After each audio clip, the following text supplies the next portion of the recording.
Hello dear friends, you all are very welcome in our channel learn with doctor Pragati. Friends, आज हम NTA net के कुछ महत्वपूर्ण प्रश्नों को सॉल्व करेंगे।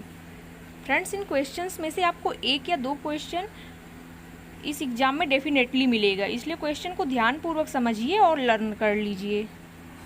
तो चलिए फ्रेंड्स, हम अगला क्वेश्चन देखते हैं। यहाँ पे लेखक दिए गए हैं और उनका योगदान, लेखक से संबंधित उनका योगदान। तो पहले में क्या दे रहे हैं?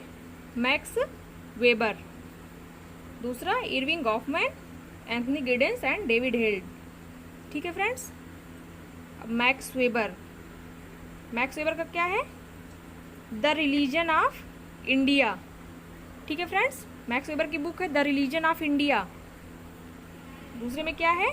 इरविंग गॉफमैन का की कौन सी बुक है? Interaction ritual. ठीक है फ्रेंड्स, तीसरे में क्या दे रहे हैं? एंथनी गिडेंस की कौन सी बुक है? The nation state and violence. चौथे में क्या दे रहे हैं? डेविड हेल्ड, और डेविड हेल्ड का है मॉडल्स ऑफ डेमोक्रेसी। अब देख लेते हैं फ्रेंड्स, इंटरेक्शन रिचुअल जो है इरविंग गॉफमैन की बुक, ये कब आई थी? 1967 में। ठीक है फ्रेंड्स, और एंथनी गिडेंस की book the nation state and violence ये कब आई थी? 1985 में। ठीक है फ्रेंड्स, और the religion of India max weber की बुक ये कब आई थी? 1916 में। 1916 और 17 के बीच आई थी ये। और डेविड हेल्ड की बुक मॉडल्स ऑफ डेमोक्रेसी ये कब आई थी? 1987 में। ठीक है फ्रेंड्स, इस बार डेविड हेल्ड का एक और कॉन्सेप्ट पूछा गया था जो हमने लास्ट वीडियो में चर्चा भी की थी, और वो कौन सा कॉन्सेप्ट है? हाइपर ग्लोबलाइजेसी, यानी अतिशय वैश्वीकरता। फ्रेंड्स, नेट के सिलेबस में 26 थिंकर्स दिए गए हैं जिनमें डेविड हेल्ड कहीं नहीं है, लेकिन इनके 2 से 3 क्वेश्चन हर बार पूछे जा रहे हैं, इसलिए अच्छे से लर्न करके रखिए। Models of democracy David held, और हाइपर ग्लोबलाइजेसी यानी अतिशय वैश्वीकरता डेविड हेल्ड। ये 2 बिल्कुल नए हैं, इस वजह से हमने दोबारा रिपीट किया। और इसके आधार पे max weber the religion of India 3 का ए, और इरविंग गॉफमैन इंटरेक्शन रिचुअल, मतलब कि कौन सा सही है यहाँ पर? थर्ड ऑप्शन राइट है। तो चलिए फ्रेंड्स, हम अगला क्वेश्चन देख लेते हैं। अगला क्वेश्चन दिया गया है, टी पार्सन्स ने कर्ता के निम्नलिखित में से किस अभिप्रेरण पर कार्य नहीं किया है? ठीक है फ्रेंड्स, टालकट पार्सन्स ने कर्ता के निम्नलिखित में से किस अभिप्रेरण पर कार्य नहीं किया है? ऑप्शन क्या दे रहे हैं? संज्ञानात्मक, मूल्यांकनकारी, संख्यात्मक, तीव्र संवेगों का विमोचन यानी कैथेक्टिक है, और उन्होंने संज्ञानात्मक पर भी कार्य किया है। ठीक है फ्रेंड्स, इसमें से क्या क्वेश्चन पूछ रहा है? किस अभिप्रेरण पर कार्य नहीं किया है? तो संख्यात्मक पर कार्य नहीं किया है, बाकी संज्ञानात्मक, मूल्यांकनकारी और तीव्र संवेगों का विमोचन, इन पर इन्होंने कार्य किया है। ठीक है फ्रेंड्स, पार्सन्स ने कर्ता के अभिप्रेरण को 2 भागों में विभाजित किया है। तो उसमें से एक आता है उत्प्रेरणात्मक अभिप्रेरण और दूसरा आता है मूल्यांकनात्मक अभिप्रेरण। और उत्प्रेरणात्मक अभिप्रेरण के भी इस अधिगम के 3 प्रकार हैं, और संज्ञानात्मक अभिप्रेरण के भी 3 प्रकार हैं। तो उत्प्रेरणात्मक अधिगम के कौन कौन से प्रकार हैं? संज्ञानात्मक, भावात्मक, मूल्यांकनात्मक। और इधर ये मूल्यांकनात्मक अभिप्रेरण के इसके भी 3 प्रकार हैं, संज्ञानात्मक, गुणग्राही एवं नैतिक। फ्रेंड, टालकट पार्सन्स जी ये अमेरिका के समाजशास्त्री हैं। इन्होंने मुख्यतः 3 प्रकार के सिद्धांत दिए हैं, इनका योगदान मुख्यतः 3 प्रकार के सिद्धांतों में रहा है। तो सबसे पहले social action theory, social system theory second, और थर्ड फंक्शनल थ्योरी। ठीक है फ्रेंड्स, अब अगला क्वेश्चन देख लेते हैं।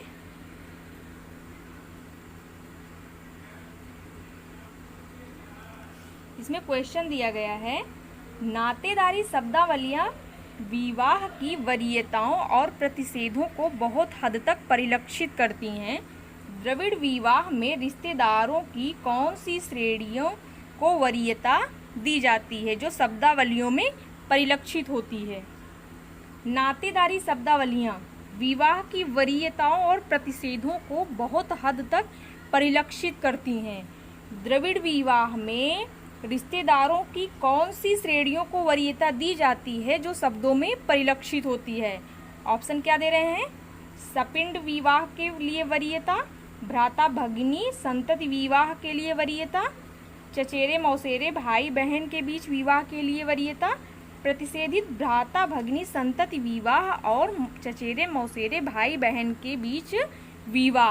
राइट ऑप्शन क्या रहेगा? भ्राता भगिनी संतति विवाह के लिए वरीयता। इसमें ममेरे फुफेरे भाई बहनों के बीच विवाह होता है। और जैसे यहाँ पे दिया गया है द्रविड़, तो द्रविड़ क्या है? द्रविड़ एक प्रजाति है, ठीक है फ्रेंड्स, जो दक्षिण भारत में पाई जाती है और इनकी जो मुख्य भाषा होती है वो तमिल, तेलुगु, मलयालम एवं कन्नड़, और इनकी त्वचा जो होती है वो काली होती है। ठीक है फ्रेंड्स, अब हम अगला क्वेश्चन देख लेते हैं। इसमें क्वेश्चन दिया गया है, प्रतीकों और चिन्हों के अध्ययन के लिए निम्नलिखित में से किस शब्द का प्रयोग किया जाता है? प्रतीकों और चिन्हों के अध्ययन के लिए किस शब्द का प्रयोग किया जाता है? ऑप्शन क्या दे रहे हैं?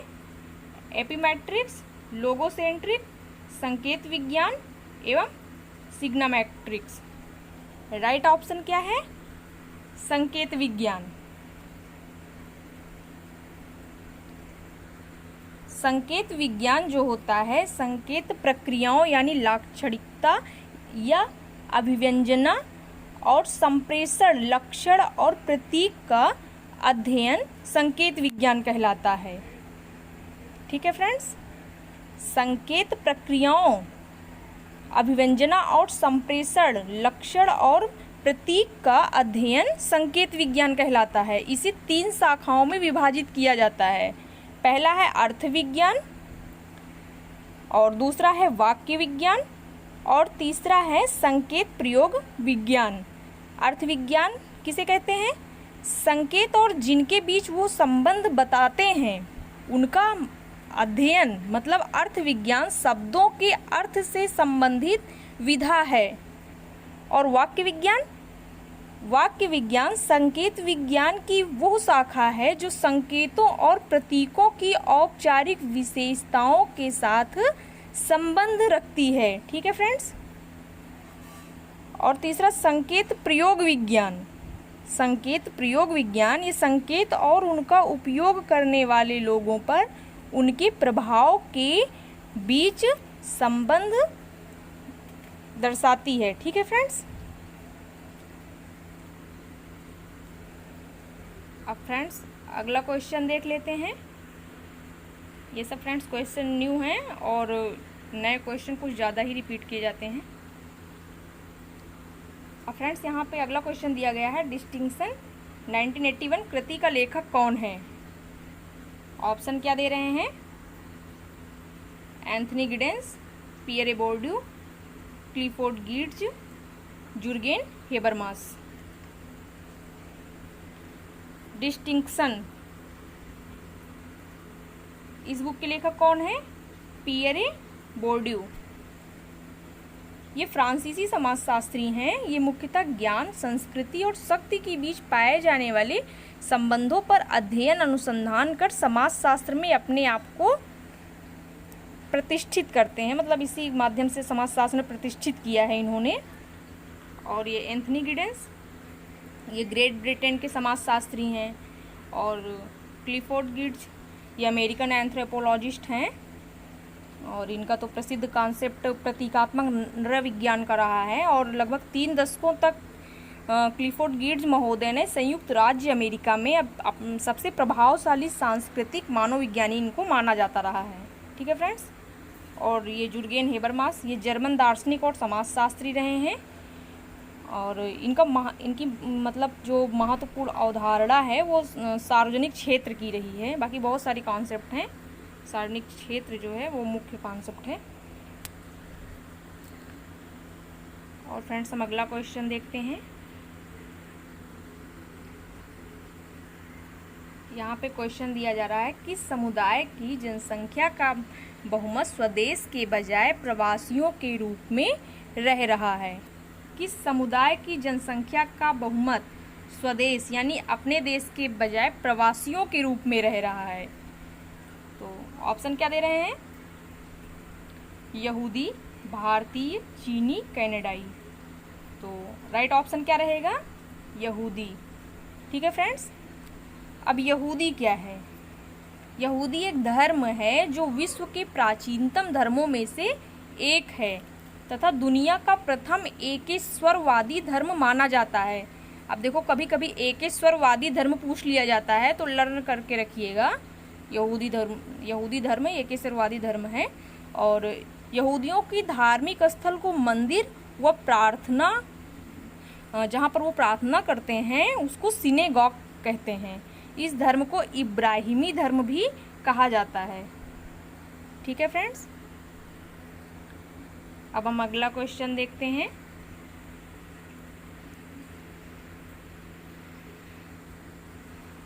अगला क्वेश्चन है किसने सामाजिक स्तरीकरण संबंधी वेबर के मॉडल निष्कर्ष को जाति पर प्रयुक्त किया है? सामाजिक स्तरीकरण यानी सोशल स्ट्रैटिफिकेशन संबंधी वेबर के मॉडल को निष्कर्ष वेबर के मॉडल या निष्कर्ष को जाति पर प्रयुक्त किया है। ऑप्शन क्या दे रहे हैं? M N. Srinivas, S C. Dube, Andre Beteille, G S. Ghurye. ठीक है फ्रेंड्स। अब इसमें राइट ऑप्शन क्या रहेगा? आंद्रे बेतेई। आंद्रे बेतेई जी का कहना है कि जाति, वर्ग और शक्ति तीनों परस्पर संबंधित हैं तथा इन्हें सैद्धांतिक दृष्टि से ही एक दूसरे से पृथक किया जा सकता है। आंद्रे बेतेई जी ने श्रीपुरम गांव का अध्ययन किया था। ठीक है फ्रेंड्स। कभी कभी इनका अध्ययन भी पूछ लिया जाता है तो लर्न करके रखिएगा। आंद्रे बेतेई जी ने श्रीपुरम गांव का अध्ययन किया था। उनका ये अध्ययन जातीय संस्तरण के साथ वर्ग आधारित संस्तरण पर भी आधारित था। आंद्रे बेतेई की एक फेमस बुक भी है कास्ट, क्लास एंड पावर। ठीक है फ्रेंड्स। अब अगला क्वेश्चन देख लेते हैं। निम्नलिखित में से कौन सा देश राज्य पूंजीवाद का उदाहरण है? कौन सा देश राज्य पूंजीवाद का उदाहरण है? ऑप्शन क्या दे रहे हैं? चीन, भारत, स्विट्जरलैंड और फ्रांस। राज्य पूंजीवाद का उदाहरण है तो यहाँ पे राइट ऑप्शन क्या रहेगा? चीन।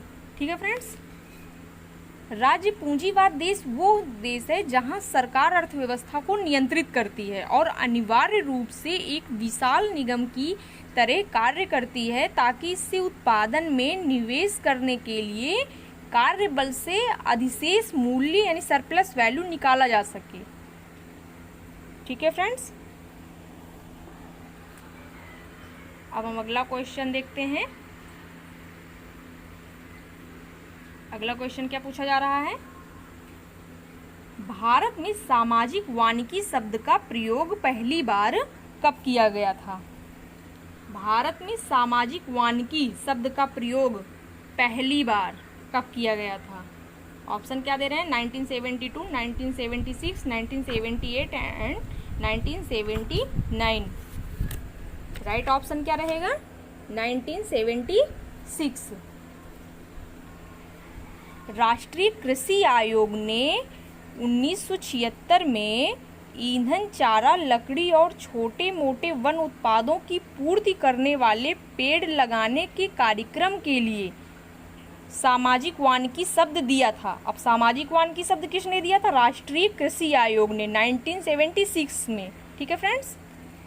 सामाजिक वानिकी से अर्थ खाली पड़े स्थानों पर फलदार वृक्ष लगाने से है, जिससे पर्यावरण की सुरक्षा के साथ साथ ग्रामीण क्षेत्रों में रोजगार की वृद्धि हो। राष्ट्रीय कृषि आयोग ने सामाजिक वानिकी को 3 वर्गों में विभाजित किया है, 3 वर्गों में बांटा है। तो पहला शहरी वानिकी, दूसरा ग्रामीण वानिकी और तीसरा फार्म वानिकी। ठीक है फ्रेंड्स, मोस्ट इम्पॉर्टेंट क्वेश्चन। अब फ्रेंड्स अगला क्वेश्चन देखते हैं।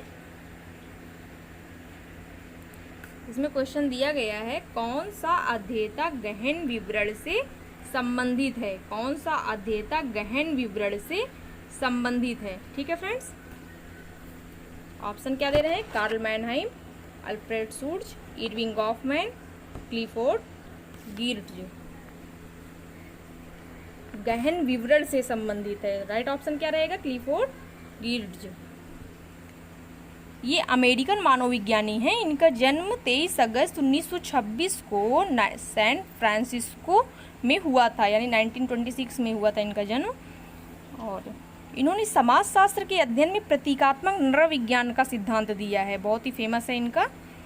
और फ्रेंड्स क्लिफोर्ड गिर्ट्ज मतलब अभी कुछ समय पहले सिलेबस में न्यू थिंकर के रूप में ऐड हुए हैं, तो इनकी बुक इस समय पूछी जा रही है, तो इनकी सारी बुक लर्न करके रखिएगा। जैसे इनकी पहली बुक है द रिलीजन ऑफ जावा, 1960 में आई है, यानी 1960 में। और दूसरी है एग्रीकल्चरल इनोवेशन, 1963 में आई है। और the social history of an Indonesian town, 1965 में आई है।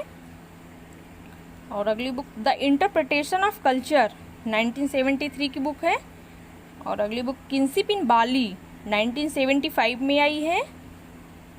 लोकल नॉलेज, ये 1983 की बुक है इनकी। और वर्क्स एंड लाइव, ये 1988 की बुक है। और आफ्टर द फैक्ट, ये 1988 की बुक है।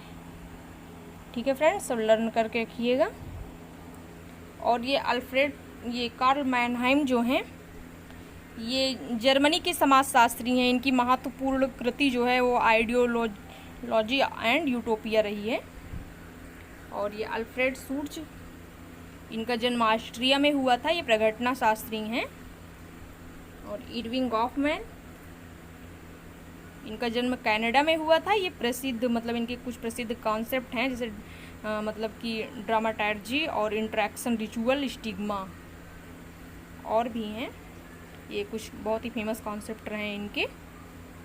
तो चलिए फ्रेंड्स, अब मिलते हैं फिर नेक्स्ट वीडियो में। तब तक के लिए बहुत बहुत